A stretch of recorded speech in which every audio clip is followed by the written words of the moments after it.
Warahmatullahi wabarakatuh. Perkenalkan, nama saya Rastika dengan NIM 03200138,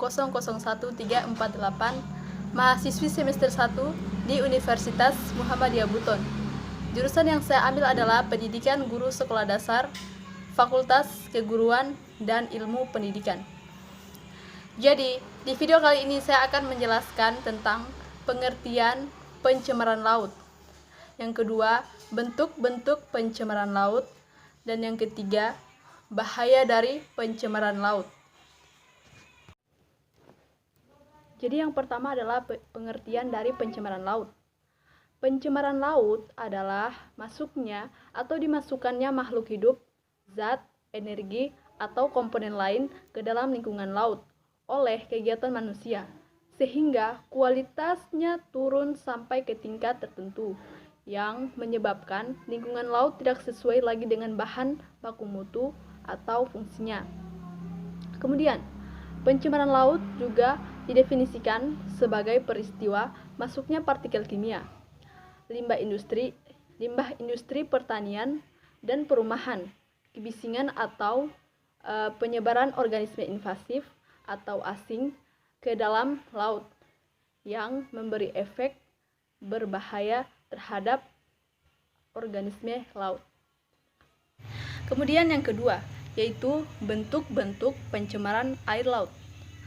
Ketika kita berbicara bentuk-bentuk pencemaran air laut, berarti berbicara tentang kegiatan manusia yang menyebabkan pencemaran laut.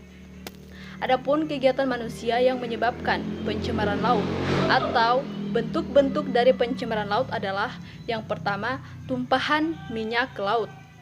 Yang kedua, pencemaran oleh logam berat. Yang ketiga, pencemaran mikrobiologi laut. Yang keempat, pencemaran pestisida.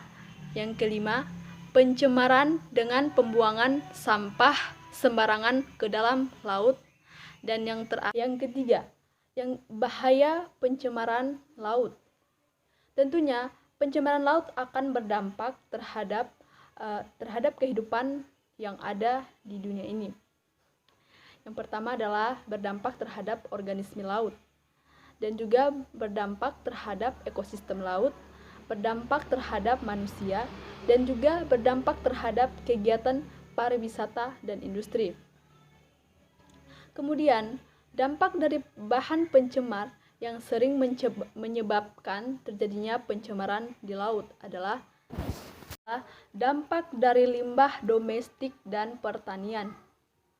Limbah domestik berupa limbah rumah tangga dan kotoran manusia yang terbuang ke perairan apabila melebihi kemampuan asimilasi perairan sungai dan terbawa ke laut dapat mencemari perairan dan menimbulkan penyuburan secara berlebihan atau bisa juga disebut dengan eutrofikasi. Gejala ini akan menyebabkan menurunnya kadar oksigen terlarut akibat meledaknya populasi organisme tertentu, sehingga dapat menimbulkan kematian beberapa organisme tertentu. Limbah pertanian. Selain dapat menimbulkan eutropika yang disebabkan akumulasi bahan-bahan organik sisa-sisa tumbuhan yang membusuk, akumulasi residu dari pestisida, terutama bahan kimia beracun, klorine dan orgaklorine, juga dapat menimbulkan keracunan bagi organisme perairan laut yang pada akhirnya akan membawa pada kematian. Dampak yang kedua adalah dampak dari limbah industri. Dengan terdapatnya berbagai jenis kegiatan industri beserta produknya, maka limbah yang terbentuk pun akan bervariasi sesuai dengan jenis industri dari bahan baku yang digunakan. Logam Pb atau timbal dan Hg atau merkuri yang merupakan bahan pencemar di laut. Selain dapat menurunkan kualitas produktivitas perairan laut yang menimbulkan keracunan, juga dapat menimbulkan keracunan karena unsur Pb dan Hg merupakan unsur logam berbahaya yang dapat menimbulkan penyakit pada manusia apabila terasumsi pada organisme perairan yang dimakan oleh manusia. Yang ketiga adalah dampak dari buangan tumpahan minyak. Buangan dan tumpahan minyak bumi akibat kegiatan penambangan dan pengangkutan dapat menimbulkan pencemaran laut yang lebih luas karena terbawa arus gelombang laut. Pengaruh dari buangan atau tumpahan minyak terhadap ekosistem dapat